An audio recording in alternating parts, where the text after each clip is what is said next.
Hello students, कैसे आप सब। आशा करते हैं आप सब बढ़िया होंगे। आज की इस वीडियो में हम क्लास 10th के फर्स्ट चैप्टर वास्तविक संख्या को पढ़ेंगे। तो चलिए देखते हैं पहला क्वेश्चन को। इसमें पहला क्वेश्चन लिखा हुआ है 0 और 50 के बीच विषम संख्याओं की संख्या है। मतलब हमको बताना है कि 0 और 50 के बीच में कितनी विषम संख्याएं हैं। तो आप एक चीज़ दिमाग में बैठा लीजिए कि जितना विषम संख्या होता है उतना ही सम संख्या होता है। तो ये 50 है, इसका आधा विषम संख्या होगा यानी 25 होगा। तो इसका आंसर हो जाएगा बी फॉर बाहुबली। इसका बी आंसर हो जाएगा। और अगर सम संख्या कहता तो सम संख्या भी कितना होता, 25 ही होता। लेकिन अगर क्वेश्चन चेंज कर दे और क्वेश्चन में कह दे कि बताइए 0 से 100 के बीच में कितनी विषम संख्या है, तो आपको याद रखना है कि उसका आधा होता है। जहां तक कहेगा उसके आधा होगा। तो इसमें 25 गो सम संख्या होगा, 50 गो सम संख्या होगा और 85 गो विषम संख्या होगा। ये दोनों करेंगे तो 100 गो हो जाएगा। 0 जो है वो सम संख्या नहीं होता है और ना ही विषम संख्या होता है। 1 से काउंटिंग चालू हो जाएगा। तो 50 सम संख्या होंगे और 50 विषम संख्या होंगे। आशा करते हैं आप इसको समझे होंगे। 5, 15 और 20 के लसा और मसा का अनुपात है। यानी हमको क्या करना है, 5, 15 और 20 का एलसीएम निकालना है और फिर उसका एचसीएफ निकालना है और वो दोनों का अनुपात भी निकालना है। तो चलिए हम देखते हैं। 5 को हम इसे सबसे पहले बराबर लिख दे रहे हैं, 15 को भी बराबर लिख दे रहे हैं और 20 को भी लिख देते हैं। हम 5 के सबसे पहले गुणनखंड को लिखते हैं। तो 5 का 5 ही रहेगा। 15 के लिए हम 3 × 5 लिख सकते हैं और 20 के लिए इसे 2 × 5 लिख सकते हैं। ठीक है, आप ऐसे इसको ऐसे इधर करके देख सकते हैं। 15 को इसे करेंगे तो 3 से 5 बार में और 20 को करेंगे इसे साइड में। इतना तो आप सब जानते ही होंगे, प्रैक्टिस होगा। तो डायरेक्ट हम लोग ऐसे करेंगे। अब इसमें देखिए सबसे पहले हम एचसीएफ अगर निकालना चाहे तो इसमें भी 5 है, इसमें भी 5 है, इसमें भी 5 है। तो एचसीएफ 1 5 हो जाएगा क्योंकि सब में कॉमन मिल रहा है 1 5। ठीक है, अब एलसीएम के लिए सोचे तो टोटल जो सब में मिल रहा है तो 5 मिल रहा है तो 5 लिखेंगे। और देखिए ये 3 नहीं मिल रहा है तो इस 3 को भी लिखेंगे हम यहाँ पे। और फिर ये 2 नहीं मिल रहा है, ये 2 भी नहीं मिल रहा है तो दोनों 2 को भी लिखेंगे। इसे एलसीएम निकालते हैं। तो ये सबको गुना कर लेंगे। 5 या 15, 15 दूना 30, 30 दूना 60। तो इसका जो एलसीएम आएगा वो 60 आएगा। और क्वेश्चन में कहा है हमको लसा और मसा का अनुपात निकाले। यानी हमको निकालना है लसा और मसा का अनुपात। एलसीएम बाई एचसीएफ हमको बताना है कितना होगा। तो एलसीएम आया है 60 तो 60 लिखेंगे और एचसीएफ आ गया है 5 तो 5 लिखेंगे। इससे ये कट जाएगा 12 5 60। तो अनुपात कितना आया, 12 आया ऊपर और नीचे आया कितना, 1। तो 12 अनुपात 1 लिखेंगे क्योंकि ऊपर जो रहता है उसको पहले लिख देंगे और नीचे वाले को 12 अनुपात 1। तो 12 अनुपात इसमें देखते हैं किधर है, डी है, डी फॉर देवसेना। अगला क्वेश्चन है निम्न में कौन अपरिमेय नहीं है। मतलब बताना है इसमें कौन है जो अपरिमेय नहीं है। तो हम आपको बता दें रूट में कोई भी चीज़ हो, अगर उसका रूट का मान निकल जाता है, जैसे इसे √1 है, इसका मान निकल जाता है 1, √4 है, इसका भी मान निकल जाता है 2, √9 है, इसके लिए निकल जाता है, इसका मान होता है 3, 25 हो तो इसका मान होता है 5 और 100 हो तो इसका मान होता है 10। ये रूट निकालना आप जानते होंगे 10। और कुछ संख्याएं होती हैं जैसे जिसका रूट नहीं निकलता है, जैसे 10 ये कंप्लीट स्क्वायर रूट नहीं है, मतलब पूर्ण वर्ग नहीं है। और उसी तरह अगर 20 कहा जाए तो ये भी नहीं है, 50 कहा जाए तो ये भी नहीं है। तो जिसका मान निकल जाता है वो सब कहलाते हैं परिमेय और जिसका मान नहीं निकलता है वो सभी कहलाते हैं अपरिमेय। ठीक है, तो क्वेश्चन में कहा है इसमें अपरिमेय कौन सा नहीं है। तो हम एक एक करके चेक करते हैं आराम से। देखिए ये √10 का मान नहीं निकलेगा तो ये भी अपरिमेय है। और ये 24 का भी मान नहीं निकलेगा तो ये भी अपरिमेय है। ये 35 का भी मान नहीं निकलेगा तो ये अपरिमेय। 121 का 11 होता है। कैसे, मैं बता रहा हूँ यहाँ पे। 121 है, इसको 11 से काटेंगे तो 11 बार में कट जाएगा। और ये 2 11 के लिए, मतलब 11 × 11 इसे रूट के अंदर आया ना, रूट 121 के बदले, तो इसके लिए 1 11 बाहर निकल जाएगा। तो देखिए इसका मान निकल जा रहा है। ये सब जितना देख रहे हैं तो इसमें इसका मान नहीं निकल रहा है, इसका भी मान नहीं निकल रहा है, इसका भी नहीं मान निकल रहा है, लेकिन इसका 11 निकल जा रहा है रूट से बाहर। तो यही तो परिमेय है, मतलब ये परिमेय है और ये बाकी सब के सब कंची है, अपरिमेय है। तो क्वेश्चन में कहा है कि कौन अपरिमेय नहीं है, तो इसका आंसर होगा डी। अगला क्वेश्चन है 4 नंबर। 2 संख्या ए और 18 का लसा 36 है, मसा 2 है, तो ए का मान कितना होगा। देखिए 2 संख्या है जिसका एलसीएम दिया हुआ है। एलसीएम है 36 और एचसीएफ भी पता है, जो पता है पहले लिख देते हैं। एचसीएफ है 2 और उसमें से एक संख्या पता है 18। मान लेते हैं ये कोई एक संख्या है बी नाम का, जो है 18 और एक दिया है ए, वो बताना है कि ए कितना है। तो मैं आपको बता दूं HCF और LCM में एक संबंध होता है, ए गुने बी बराबर HCF गुने LCM, ये रिलेशन होता है HCF और LCM, और दो संख्याओं के HCF और LCM के बीच में ये संबंध होता है। ठीक है, कि अगर कोई दो संख्या है ए और बी तो वो दोनों का गुणनफल जो होगा वो दोनों संख्या के HCF और LCM के गुणनफल के बराबर होगा। तो हम यही फार्मूला यूज़ करेंगे। अब इससे एक फार्मूला बन जाएगा, अगर ए निकालना हो तो इसे हम लिख सकते हैं HCF into LCM divide by B, और अगर बी निकालना हो तो सेम वही चीज़ रहेगा, इसे HCF इंटू LCM और डिवाइड में हो जाएगा ए, और अगर HCF निकालना रहेगा तो ए इंटू बी रहेगा, डिवाइड में हो जाएगा LCM। यह फार्मूला आपको याद रखना है। और अगर LCM निकालना हो तो इसका भी फार्मूला होगा ए इंटू बी, डिवाइड में हो जाएगा HCF। मतलब जो दिया रहेगा वो रहेगा, बाकी सब ऐसे हो जाएगा। तो हमको इसमें क्वेश्चन में बताना है कि ए का मान कितना होगा, तो ए के लिए ये फार्मूला यूज़ करेंगे, ए बराबर HCF into LCM divide by B. तो हम यहाँ पे देखते हैं क्या क्या दिया है इसमें। HCF हमको दिया है 2 और LCM भी यहाँ पे देखिए लिखा हुआ 36, तो 36 लिखेंगे, और B कितना है, संख्या B जो है 18 है, तो इससे ये 18 से ये कट जाएगा 2 बार में, 18 दूना 36, ऊपर बचा 2 और 2, दोनों को गुना करेंगे तो 4, यानी A का जो मान होगा वो 4 होगा, और 4 है C। चलो चाय पीने। अगला क्वेश्चन है 5 नंबर, यदि P तथा Q दो अभाज्य संख्याएं हैं तो उनका मसा क्या होगा। आप दिमाग में बैठा लीजिए, एक चीज़ याद कर लीजिए कि 2 हो या 2 से अधिक कितनी भी अभाज्य संख्याएं हो उन सब का मसा होता है 1। मैं यहाँ पे लिख देता हूँ 2 या 2 से अधिक अभाज्य संख्याओं का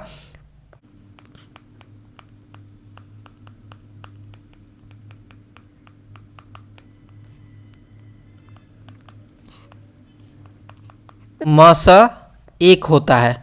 या आप याद रखिएगा 2 या 2 से अधिक अभाज्य संख्याओं का मसा हमेशा कितना होता है, 1 होता है। क्योंकि 1 क्यों होगा मैं बता देता हूं, और 1 है यहाँ पे डी, तो डी आंसर हो जाएगा। 1 इसलिए होगा, आप कोई भी 2 अभाज्य संख्या मान लीजिए, एक 5 है और एक अभाज्य संख्या मान लीजिए 11 है, तो HCF का मतलब होता है ये दोनों में से कॉमन क्या निकल रहा है, तो इसमें भी कॉमन 1 है, इसमें भी कॉमन 1 ही है, 1 के अलावा उसका कोई मल्टीपल ही नहीं होता है, तो इसलिए 1 होता है हमेशा। अगला क्वेश्चन है 6 नंबर, सबसे छोटी अभाज्य और सबसे छोटी भाज्य संख्या का गुणनफल है। आप ध्यान दीजिए, सबसे छोटी कहा है अभाज्य, तो सबसे छोटी अभाज्य जो होता है वो 2 होता है। सबसे छोटी अभाज्य संख्या, मैं सबसे पहले अभाज्य संख्या लिख देता हूँ कुछ, 2 3 5 7 ऐसे और आगे जाएगा। तो इसमें सबसे छोटा जो अभाज्य संख्या है वो कितना है, 2 है, तो हम यहाँ पे 2 लिखें। कहा है गुणनफल, तो यहाँ पे गुना। और सबसे छोटी भाज्य संख्या बोलते हैं जो एक और अपने आप के अलावा किसी और भी संख्या से कट जाए, तो सबसे छोटा भाज्य संख्या जो होता है 4 होता है, फिर उसके बाद 6 होता है, उसके बाद 8 होगा, 9 होगा, ये सारी भाज्य संख्याएं होती है। ठीक है, तो सबसे छोटी अभाज्य संख्या 2 हो गया और सबसे छोटी भाज्य संख्या 4 हो गया। ये दोनों का कह रहा है गुणनफल कितना होगा, तो दोनों को गुना करेंगे तो 8 आंसर आएगा, और 8 है ऑप्शन सी में। चलो कहीं चाय पीने। क्वेश्चन नंबर 7, निम्न में कौन सी अभाज्य संख्या है। नीचे हमको कुछ संख्याएं दी हुई हैं और उसमें से बताना है कौन अभाज्य है। देखिए ये अभाज्य बोलेंगे उसको जो किसी से नहीं कटता हो, एक और अपने आप के अलावा। ये देखिए 1 और 29 के अलावा किसी से नहीं कटेगा, तो ये कंची होगा, अभाज्य संख्या होगा। ये 25 देखिए कट जाता है 5 और 5 बार में। ये 16 भी देखिए कट जाएगा 4 से 4 बार में, या 2 से 8 बार में, ऐसे कट जाता है। और ये 15 भी कट जाता है 3 इंटू 5 बार में। तो ये भी कटने वाला है, ये भी कटने वाला है, ये भी कटने वाला है। तो ये सभी के सभी भाज्य संख्याएं हैं, लेकिन 29 किसी से भी नहीं कटने वाला है, तो इसलिए ये अभाज्य संख्या है, यानी ए ऑप्शन होगा। क्वेश्चन नंबर 8 जो है वो कहा है 3.27 और उस पर बार है, बताना है कि ये क्या चीज़ है, परिमेय संख्या है या अपरिमेय संख्या है। तो मैं आपको एक चीज़ बता देता हूँ, वो चीज़ आप अपने दिमाग में फिट कर लीजिए। कभी भी कोई सा भी क्वेश्चन मिले, जैसे ए लिखा हो, बी लिखा हो, पॉइंट लिख के दे के सी और डी लिखा हो, और इसमें किसी पे भी बार हो, तो वो संख्या हमेशा परिमेय संख्या होगा। आपको याद रखना है ये कि परिमेय संख्या होगा। आपको आगे की वीडियो में मैं उसको परिमेय संख्या के रूप में लिखना भी बताएंगे। तो इसका आंसर क्या होगा, परिमेय संख्या होगा। एक परिमेय संख्या है और एक परिमेय वाला आंसर है ऑप्शन बी। क्वेश्चन नंबर 9 है, कि किसी पूर्णांक m के लिए सम संख्या का रूप क्या है। आप सबसे पहले हम समझते हैं सम संख्या का रूप क्या होगा। मान लेते हैं हम कुछ संख्या लिखते हैं, कुछ भी लिख देते हैं इसे। हम एक काम करते हैं, कुछ भी लिखते हैं, कोई भी सम संख्या लिख देते हैं, 1 3 5 7 9।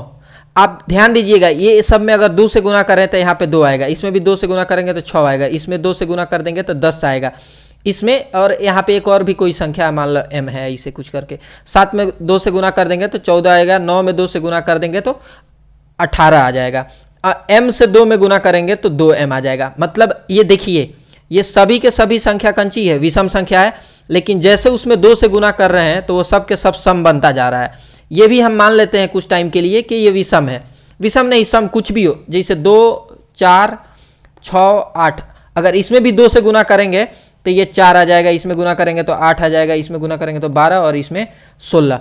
यानी आप एक चीज़ देखिए, अगर विषम में भी 2 से गुना कर रहे हैं तो सम आ रहा है, और सम में भी 2 से गुना कर रहे हैं तभी सम आ रहा है। यह हम मान लेते हैं कि m कुछ भी हो, सम हो या विषम हो, अगर इसमें 2 से गुना कर देंगे तो ये क्या हो जाएगा, सम हो जाएगा। लेकिन जैसे सम में 1 जोड़ देंगे तो ये क्या हो जाएगा, विषम हो जाएगा। तो आपको याद सिर्फ इतना रखना है कि सम संख्या का रूप हमेशा 2m होता है और विषम संख्या का रूप 2m + 1 होता है। ठीक है, सम संख्या का रूप क्या होगा, तो 2m या फिर कुछ भी हो सकता है, इसको ऐसे q पे देगा तो 2q, n पे देगा तो 2n, और विषम संख्या का क्या रूप होगा, 2m + 1।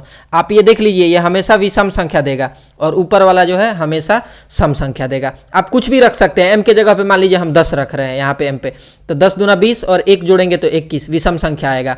और इसमें अगर मान लीजिए हम 9 रखते हैं तो 9 दूना 18, 20 रखते हैं तो 20 दूना 40, कुछ भी रखेंगे तो वो क्या आएगा, ये सम देगा हमेशा। ये 2m जो है ये सम देगा, ये सम देगा, और ये जो है ये विषम देगा, विषम संख्या का रूप होगा हमेशा। तो आपको याद रखना है, क्वेश्चन में कहा है कि किसी पूर्णांक m के लिए सम संख्या का रूप क्या है, तो सम संख्या का रूप 2m होगा, ऑप्शन सी। चलो कहीं चाय पीने। क्वेश्चन नंबर 10 है, निम्न में कौन सा अपरिमेय नहीं है। निम्न में कौन सा अपरिमेय नहीं है, मतलब सब के सब अपरिमेय है, इसमें बताना है कौन सा अपरिमेय नहीं है। देखिए इसका मान नहीं निकलेगा, तो ये तो अपरिमेय है, ये नहीं हो सकता है। इसका भी देखिए 21 और 35 दिख रहा है, तो 21 का भी मान नहीं निकलता और 35 का भी मान नहीं निकलता है, तो ये भी अपरिमेय है। और ये दोनों को अगर गुना करेंगे हम आपस में तो ये √6 आएगा, और √6 का भी मान नहीं निकलता है, तो ये अपरिमेय है। यहाँ पे देखिए ये निकलने वाला है, 64 का मान निकलेगा 8, तो ऊपर लिख देते हैं 8, और नीचे 81 का मान निकलता है 9। 8/9 ये एक परिमेय संख्या है। क्वेश्चन में कहा है कि कौन अपरिमेय नहीं है, तो ये सब के सब परिमेय हैं, एक यही ऑप्शन ए ऐसा है जो अपरिमेय नहीं है, यानी परिमेय है। तो इसका आंसर ऑप्शन ए हो जाएगा। क्वेश्चन नंबर 11 है, 11 में कह रहा है निम्नलिखित में किसका दशमलव प्रसार शांत है। हमको बताना है किसका इसमें दशमलव प्रसार शांत आएगा। तो दशमलव प्रसार शांत चेक करने के लिए नीचे वाले का गुणनखंड करते हैं। अगर वो गुणनखंड में सिर्फ 2 है या सिर्फ 5 है या 2 5 दोनों है तो शांत है, वरना अशांत है। तो 3 को वैसे ही रहने देते हैं। अगर 8 को हम लिखना चाहें तो 2 × 2 × 2 लिख सकते हैं। देखिए इसमें सिर्फ क्या आया, 2 ही आया, तो सिर्फ 2 आए तो भी शांत, सिर्फ 5 आए तो भी शांत, और 2 और 5 दोनों आ जाए तो भी शांत। तो एक ये ऐसा ऑप्शन आ रहा है जिसमें सिर्फ 2 आ रहा है, तो यही कंची हो जाएगा, आंसर हो जाएगा, यानी इसका दशमलव प्रसार शांत होगा। तो इसका ऑप्शन ए होगा। बाकी चेक करने की जरूरत नहीं है। अगर आप चाहे चेक करना तो चेक कर सकते हैं। 15 को अगर चेक करेंगे तो नीचे 3 × 5 आएगा, ऐसे 3 × 5 ऊपर 2 रहेगा। तो नीचे तो देखिए 5 तो है ही है, लेकिन 5 के अलावा 3 भी आ गया है, तो उसके लिए ये कंची हो जाएगा, अशांत हो जाएगा। इसका करेंगे तो आप सब कर करके चेक कर लीजिए। जब एक पता ही चल गया कि ये कंची है, शांत है, तो बाकी को चेक करने की जरूरत नहीं है। नेक्स्ट क्वेश्चन है 6/15 का दशमलव प्रसार है। देखिए यहाँ पे इसे हम 6 लिख देते हैं और 15 है। इसका बताना है कि दशमलव प्रसार शांत है या अशांत है। तो मैं अभी थोड़ा देर पहले बताया कि नीचे वाले के गुणनखंड करेंगे, और गुणनखंड करने के बाद देखेंगे कि नीचे के गुणनखंड में क्या आ रहा है। अगर 2 आ रहा है तो शांत, 5 आ रहा है तो शांत, 2 5 दोनों आ रहा है तो शांत। अब कोई बच्चा क्या करेगा, बोलेगा सर तो बताए थे कि 2 5 रहेगा तो शांत है, उसके अलावा कुछ भी आ जाएगा तो अशांत है। तो यहाँ पे तो सर 3 आ गया, इसलिए ये अशांत है। नहीं भाई, ये अशांत नहीं है। देखिए क्या होगा, ये 3 से ये 6 कट जाएगा, कितना बार में, 2 बार में, यानी ऊपर बचा 2 और नीचे बचा 5। अब बताइए ये क्या है, शांत है। तो इसका आंसर होगा शांत। आपको देखना है कि अगर कट जाने वाला होगा तो पहले उसको काट देंगे, उसके बाद ही डिसाइड करेंगे कि यह शांत है या अशांत है। ऐसा एक बार क्या हुआ था, 2018 के एग्जाम में एक क्वेश्चन पूछा हुआ था, ऐसे समथिंग था, कुछ ऐसे लिखा था और 2 के पावर 5 लिखा था ऐसे, फिर 5 का पावर ऐसे 5 का पावर 7 लिखा था, यहाँ पे ऐसे 343 लिखा था ऐसे, ठीक है, 343 याद आ गया हमको। और यहाँ पे कुछ लिख के ऐसे लिख दिया था 7 का पावर 3 और कहा था चार ऑप्शन दे दिया था। ऑप्शन ए में कुछ था ऐसे, ऑप्शन ए था 1 मान लो 9 ऐसे था, बी ऑप्शन में 2/13 ऑप्शन था और सी ऑप्शन में ये था और डी में कोई नहीं था ऐसे, डी में दिया था कोई नहीं। अब क्या हुआ, बच्चा चेक किया इसको, क्वेश्चन पूछा था कि निम्न में कौन किसका दशमलव प्रसार शांत है, ऐसे पूछा था। अब कोई बच्चा देखा इसको और देखा कि अरे 9 है, 9 का गुणनखंड करेंगे तो 3 3 आएगा, ये अशांत है। और ये फिर देखा 13, अरे नीचे तो 13 होना नहीं चाहिए, तो ये भी कंची है, अशांत है। वो इसको चेक ही नहीं किया, ये वाला जो जब क्वेश्चन देखा तो इसको चेक नहीं किया, डायरेक्ट डी मार दिया कोई नहीं। इसको चेक वो ए लिए नहीं किया क्योंकि उसको दिखा 7 का पावर 3 है, 2 5 तो रहता तो शांत है, लेकिन 7 का पावर 3 आ गया तो ये तो अशांत हो जाएगा। नहीं भाई, ये शांत है। कैसे शांत है हम बताते हैं। 343 के लिए 7 का पावर 3 लिख सकते हैं। 7 का क्यूब होता है कितना, 343, और इधर 2 के पावर 5, फिर 5 का पावर 7 और 7 का पावर 3। आप देखिए ये 7 के पावर 3 से 7 का पावर 3 कट गया, यानी ऊपर एक नीचे 2 5 ही बचा ना, तो जब 2 5 बचा तो इसका क्या होता, शांत होता। तो आप शांत अशांत डिसाइड करने से पहले अगर कुछ कटने वाला होगा तो पहले उसको काट देंगे, फिर डिसाइड करेंगे कि शांत है या अशांत है। अगला क्वेश्चन 13 नंबर, 4 - √3 है, क्या है ये, परिमेय संख्या है या अपरिमेय संख्या है। तो मैं आपको बता दूं, देखिए ये 4 जो है ये परिमेय संख्या है, माइनस ये √3 जो है अपरिमेय संख्या है। जब भी परिमेय को और अपरिमेय को आपस में जोड़ते हैं तो वो अपरिमेय बनता है, तो ये अपरिमेय है, ये अपरिमेय संख्या है, तो ऑप्शन बी हो जाएगा अपरिमेय। 14 नंबर क्वेश्चन है, निम्नलिखित में कौन अपरिमेय संख्या है, यानी इसमें बताना है कौन ऐसा संख्या है जो अपरिमेय है। 36 का देखिए ये √36/√64 है, 36 के लिए 4, 64 के लिए 8, ये तो परिमेय हो गया। इसका 1 के लिए 1 निकलेगा और 81 के लिए 9 निकल जाएगा। यहाँ पे भी देखिए ऊपर -9 है तो -9, कोई फर्क नहीं पड़ने वाला। नीचे 49 का मान 7 निकल जाएगा, लेकिन इसका मान नहीं निकलेगा, तो यही कंची होगा, अपरिमेय होगा, तो सी, ऑप्शन सी अपरिमेय है। क्वेश्चन नंबर 15 है, निम्नलिखित में कौन सी संख्या अभाज्य है, कौन सी अभाज्य संख्या है। आप देखिए ये कट जाएगा 2 और 3 बार में, तो ये तो भाज्य है। ये 9 भी कट जाएगा 3 और 3 बार में, तो ये भी भाज्य है। ये 5 कट जाएगा 5 और 3 बार में, तो ये भी भाज्य है। 11 नहीं कटेगा किसी से, तो 11 जो होगा वो अभाज्य होगा, यानी ऑप्शन डी। 16 नंबर, 2 अपरिमेय संख्याओं के बीच कितनी परिमेय संख्याएं हो सकती है, 2 परिमेय संख्याओं के बीच। क्वेश्चन नंबर 16, 2 परिमेय संख्याओं के बीच कितनी परिमेय संख्याएं हो सकती है। तो आपको याद रखना है अनंत, 9th क्लास में भी आपको रटवा दिया गया होगा, और 2 परिमेय संख्याओं के बीच परिमेय संख्या निकालना भी सिखा दिया गया होगा, और बताया गया होगा कि 2 परिमेय संख्याओं के बीच अनेकों परिमेय संख्याएं होती है। नेक्स्ट क्वेश्चन है, 11/15 का दशमलव प्रसार होता है, क्या होता है, शांत होता है या अशांत होता है, वो बताना है। हम यहाँ पे लिखते हैं 11/15, और इसका नीचे का गुणनखंड करेंगे तो ऊपर तो 11 रहेगा, नीचे 15 काटेंगे तो 3 और 5 आएगा। देखिए ये कटने वाला नहीं है। अगर क्वेश्चन में सिर्फ 5 रहता, नीचे हर का गुणनखंड में सिर्फ 5 रहता तब तो शांत था, लेकिन 3 आ गया है तो अशांत होगा। अशांत देखेंगे किधर है, बी है, बी फॉर बाहुबली। क्वेश्चन 18 है, निम्नलिखित में कौन अपरिमेय संख्या है। नीचे जो है उसमें बताना है कौन अपरिमेय संख्या। देखिए इसका √64/36 है तो 8 निकलेगा, और 36 के लिए 6 निकल जाएगा। यहाँ 81 है तो इसके लिए 9 निकल सकता है। यहाँ पे एक और चीज़ देखते हैं, ये पॉइंट वाला है, थोड़ा देर के लिए छोड़ देते हैं हम। यहाँ पे देखिए डी वाले को ऊपर √49/√9 लिखा है, 49 के लिए 7 निकलेगा और 9 के लिए 3 निकलेगा। तो जब ये भी परिमेय है, ये भी परिमेय है, ये भी परिमेय है, तो यही वाला ना एक अपरिमेय होगा। तो हमको क्वेश्चन में बताना है कि बताइए कौन ऐसा संख्या है इसमें चारों ऑप्शन में जो अपरिमेय है। तो अपरिमेय कौन हो जाएगा, ऑप्शन सी हो जाएगा। अब कोई स्टूडेंट सोच रहा होगा सर इसका निकालना हो तो कैसे निकालेंगे, तो देखो मेरे भाई कैसे निकालते हैं। 2.5 लिखा हुआ इसे रूट में, तो पहले पॉइंट को हम खत्म कर देते हैं, तो क्या आएगा 25 में ऐसे 10 आएगा, ऐसे ही लिखेंगे ना। अब 25 का मान तो निकल जाएगा 5 नीचे, लेकिन √10 का नहीं निकलेगा ना, तो ऊपर वाला परिमेय है, नीचे वाला अपरिमेय है। जब भी परिमेय हो और अपरिमेय हो तो उनका योगफल, गुणनफल, अंतर और भागफल सबके सब कंची होता है, अपरिमेय होता है। तो इसलिए ये अपरिमेय संख्या होगा, तो ऑप्शन सी होगा इसका।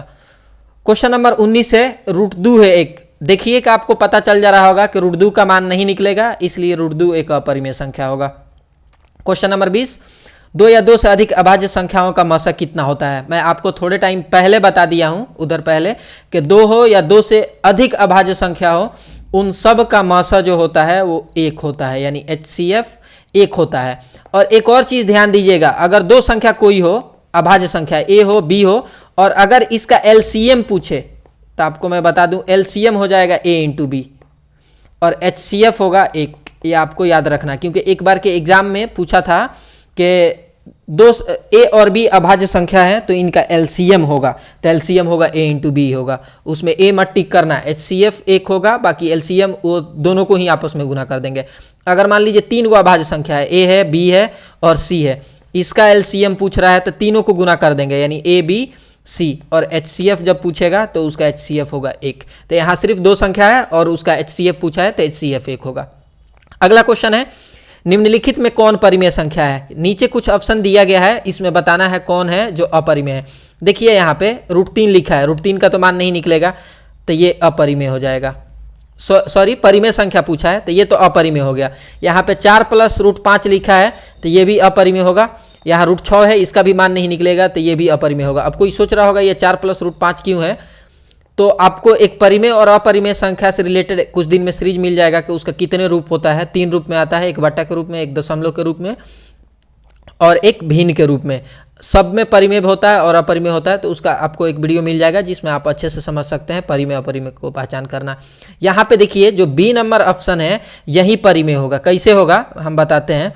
2√2 जो है तो ये √2 को क्या करेगा, काट देगा, तो यहाँ पे क्या बचेगा 2, और 2 कौन सा संख्या है, परिमेय संख्या है, तो इसका आंसर B होगा। हमको क्वेश्चन में यही पूछा है कि परिमेय संख्या कौन है वो बताइए, तो ऑप्शन B इसका आंसर।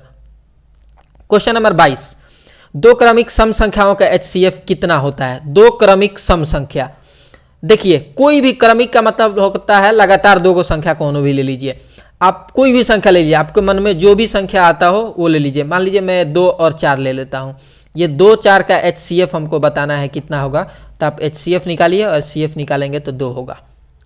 आप कोई भी ध्यान रखिएगा, 2 को क्रमिक सम संख्या हो वो कुछ भी लीजिए, अगर आप 10 और 12 भी लेते हैं, 10 लेते हैं तो 12 लेना पड़ेगा, इसका भी HCF कितना होगा, 2 होगा। यानी आपको एक बात याद करके रख लेना है दिमाग में, 2 क्रमिक सम संख्याओं का HCF 2 होता है, तो इसका आंसर कौन होगा, 2 होगा। कैसे होगा, आप कुछ भी, आप अपने मन से कुछ भी लेके देख लीजिए। अगर आपके मन में आ रहा है कि 8 और 10 ले ले, तो 8 10 लेके ये दोनों का HCF निकालिए, दोनों का HCF 2 ही आएगा।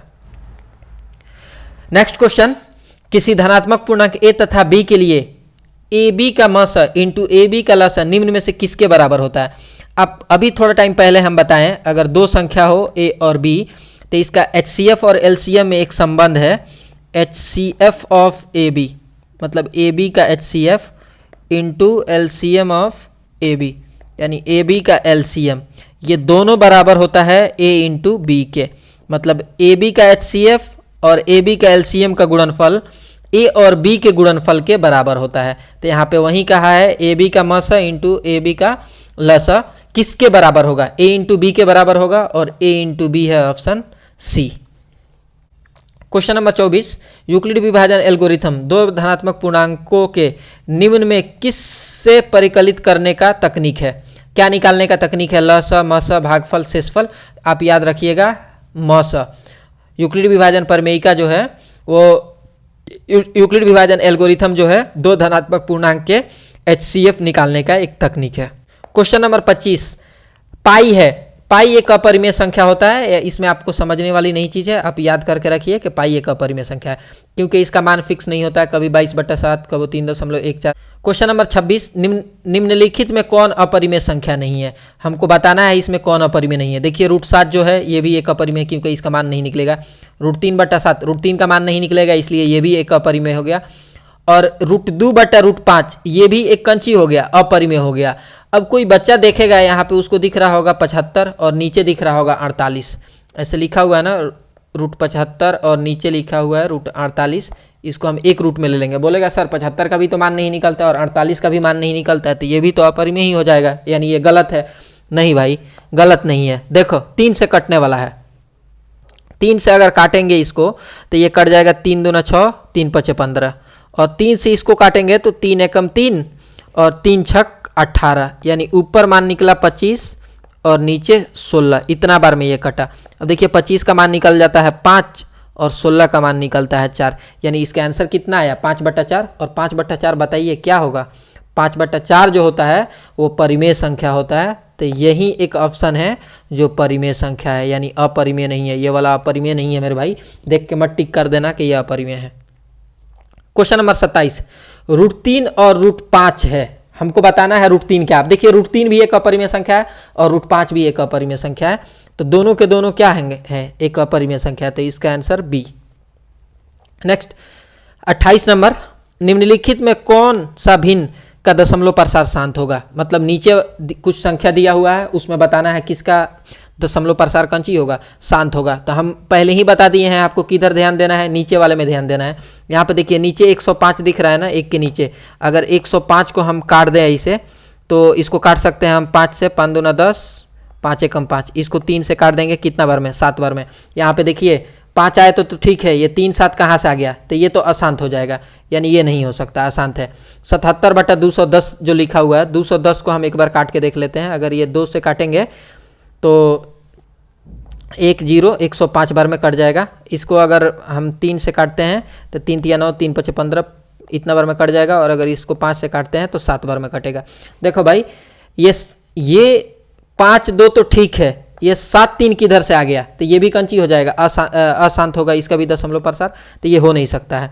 एक 15/88 लिखा है, तो हम थोड़ा 88 को हम चेक करते हैं इधर काट के नीचे वाले को, तो 44 बार में इसको काटेंगे तो कितना बार में, 22 बार में, और इसको काट दिए 2 से तो 11 बार में। तो ये सब तो शांत हो जाएगा, लेकिन ये 11 आया है, इसके वजह से ये सब के सब कंची हो जाएगा, अशांत हो जाएगा, यानी ये भी नहीं चलेगा। लास्ट ऑप्शन जो डी नंबर बचा, तो डी नंबर ही शांत होने वाला होगा। खैर फिर भी हम चेक कर लेते हैं 160 को काट के। 160 को 2 से काटेंगे तो 80 बार में, इसको 2 से काटेंगे तो 40 बार में, इसको 2 से काटेंगे तो 20, और ये 2 से 10 बार में, फिर ये 2 से 5 बार में। आप देखिए सिर्फ 2 आया कितना बार, 5 बार में, यानी 2 का पावर 5, और 5 आया कितना बार, 1 बार में, और ऊपर कितना रहेगा, 3 रहेगा। तो नीचे जो हर का गुणनखंड है उसमें सिर्फ 2 है और 5 है, इसलिए इसका दशमलव प्रसार शांत है। हमको क्वेश्चन में कहा था किसका शांत है वो बताए, तो डी में है, तो इसलिए डी आंसर।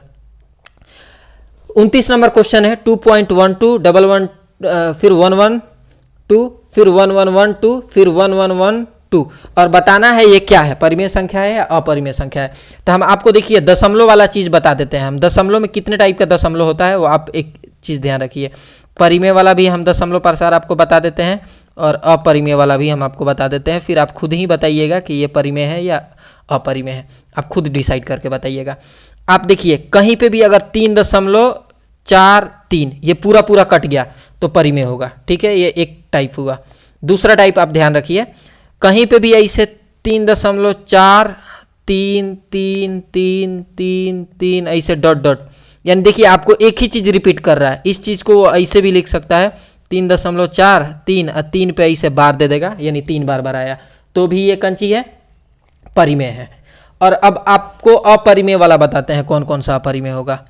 अगर कोई चीज़ 3.4 3 5 7 2 6 डॉट डॉट डॉट, ये देखिए पूरा नहीं कटा और संख्या भी रिपीट नहीं कर रहा है, तो ये अपरिमेय होगा। और दूसरा वैरायटी देखिए 3 पॉइंट, मान लीजिए अगर 0 1 लिखा है, फिर 0 1 1 ऐसे लिख दिया, फिर 0 1 1 1 लिख दिया, फिर 0 ऐसे 4 को 1 लिख दिया, और ऐसे जाते जा रहा है, तो ये अपरिमेय होगा। एक और इसका एग्जाम्पल लिख लेते हैं। मान लीजिए अगर 0.41 लिख दिया, 2 को 4 1 लिख दिया, 3 को 4 1 लिख दिया, 4 को 4 1 लिख दिया, और ऐसे जाया जा रहा है, तो ये अपरिमेय होगा।